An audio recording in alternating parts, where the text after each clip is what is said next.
దేవుని పరిశుద్ధ నామానికి స్తోత్రాలు. ఈ రోజున ఇర్మియా గ్రంథము 42వ అధ్యాయము.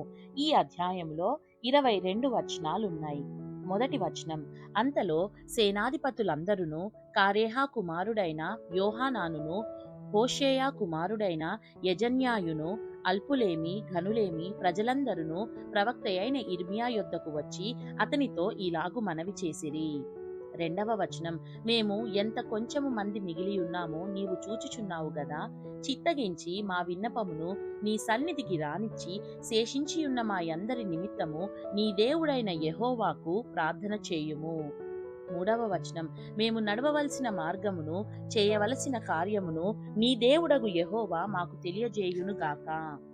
నాలుగవ వచనం, కాగా ప్రవక్తయైన ఇర్మియా వారికుత్తరమిచ్చినదేమనగా, మీరు చేసిన మనవి నేను అంగీకరించుచున్నాను. మీ మాటలను బట్టి మన దేవుడైన యెహోవాను నేను ప్రార్థించుదును. ఏమియూ మీకు మరుగు చేయక యెహోవా మిమ్మును గూర్చి సెలవిచ్చినదంతయు మీకు తెలియజేతును. ఐదవ వచనం, అప్పుడు వారు ఇర్మియాతో ఇట్లనిరి, నిన్ను మా యొద్దకు పంపి నీ దేవుడగు యెహోవా సెలవిచ్చిన ఆ మాటలను బట్టి మరు మాట లేకుండా మేము జరిగించని ఎడల యెహోవా మా మీద నమ్మకమైన సత్యసాక్షిగా ఉండునుగాక. ఆరవ వచనం, మాకు మేలు కలుగునట్లు మేము మన దేవుడైన యెహోవా మాట వినువారమై అది మేలే గాని కీడే గాని మేము ఆయన యొద్దకు నిన్ను పంపు విషయములో మన దేవుడైన యెహోవా సెలవిచ్చు మాటకు విధేయులమగుదుము. ఏడవ వచనం, 10 దినములైన తరువాత యెహోవా వాక్కు ఇర్మియాకు ప్రత్యక్షమాయెను గనుక. ఎనిమిదవ వచనం, అతడు కారేహా కుమారుడైన యోహానానును అతనితో కూడనున్న సేనల అధిపతులందరినీ అల్పులనేమి గనులనేమి ప్రజలనందరినీ పిలిపించి వారితో ఇట్లనెను. తొమ్మిదవ వచనం, ఇశ్రాయేలు దేవుడైన యెహోవా సన్నిధిని మనవి చేయుటకై మీరు నన్ను పంపితిరి గదా. ఆయన సెలవిచ్చునదేమనగా. పదవ వచనం, నేను మీకు చేసిన కీడును గూర్చి సంతాపమొందియున్నాను. మీరు తొందరపడక ఈ దేశములో కాపురమున్న ఎడల పడగొట్టక నేను మిమ్మును స్థాపింతును, పెళ్లగింపక నాటెదను. 11వ వచనం, మీరు బబులోను రాజునకు భయపడుచున్నారే, అతనికి భయపడుకుడి. అతని చేతిలో నుండి మిమ్మును తప్పించి మిమ్మును రక్షించుటకు నేను మీకు తోడైయున్నాను. అతనికి భయపడుకుడి. 12వ వచనం, మరియు అతడు మీ ఎడల జాలిపడి మీ స్వదేశమునకు మిమ్మును పంపునట్లు మీ ఎడల నేనతనికి జాలి పుట్టించెదను.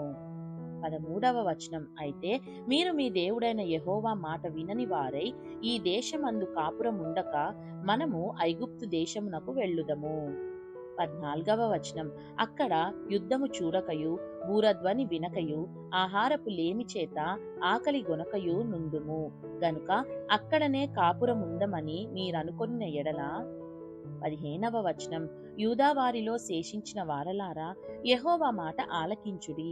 ఇశ్రాయేలు దేవుడును సైన్యములకు అధిపతియునగు యెహోవా ఈలాగు సెలవిచ్చుచున్నాడు, ఐగుప్తునకు వెళ్ళవలెనని నిశ్చయించుకొని అక్కడనే కాపురముండుటకు మీరు వెళ్ళిన ఎడల.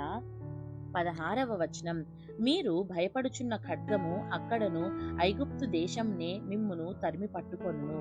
మీకు భయము కలుగజేయు క్షామము ఐగుప్తులోనే మిమ్మును తరిమి కలుసుకొనును.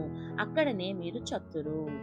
17వ వచనం, నేను వారి మీదికి రప్పించు కీడు నుండి వారిలో శేషించు వాడైనను తప్పించుకొను వాడైనను ఉండడు. ఐగుప్తులో నివసింపవలెనని అక్కడికి వెళ్ళ నిశ్చయించుకొను మనుష్యులందరూ ఖడ్గము చేతను క్షామము చేతను తెగులు చేతను నిశ్శేషముగా చత్తురు.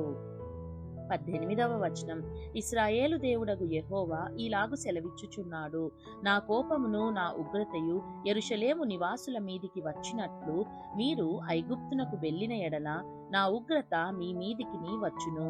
మీరు శాపాస్పదముగాను భీతి పుట్టించువారుగాను దూషణాస్పదముగాను తిరస్కరింపబడిన వారుగాను ఉందురు. ఈ స్థలమును మరి ఎప్పుడునూ చూడరు. 19వ వచనం, యూదాశేషులారా, ఐగుప్తునకు వెళ్ళకూడదని యెహోవా మీకు ఆజ్ఞనిచ్చినట్టు నేడు నేను మీకు సాక్ష్యం ఇచ్చితినని మీరే నిశ్చయముగా తెలుసుకొనుచున్నారు. 20వ వచనం, మన దేవుడైన యెహోవాకు మా నిమిత్తము ప్రార్థన చేసి మన దేవుడైన యెహోవా చెప్పునదంతయు మాకు తెలియజెప్పిన ఎడల మేమలాగు చేయుదమని చెప్పుచు మిమ్మును మీరే మోసపుచ్చుకొనుచున్నారు. 21వ వచనం, నేడు నేను మీకు దాని తెలియజెప్పుచున్నాను గాని మీ దేవుడైన యెహోవా మీ యొద్దకు నా చేత పంపిన వర్తమానమును మీరు ఆలకింపకపోతిరి. 22వ వచనం, కాబట్టి కాపురముండవలెనని మీరు కోరు స్థలములోనే మీరు ఖడ్గము చేతను, క్షామము చేతను, తెగులు చేతను చత్తురని నిశ్చయముగా తెలిసికొనుడి. దేవుడు చదవబడిన పరిశుద్ధ వాక్యాన్ని మనందరి వినికిడిలో దీవించి మనల్ని ఆశీర్వదించునుగాక. ఆమేన్.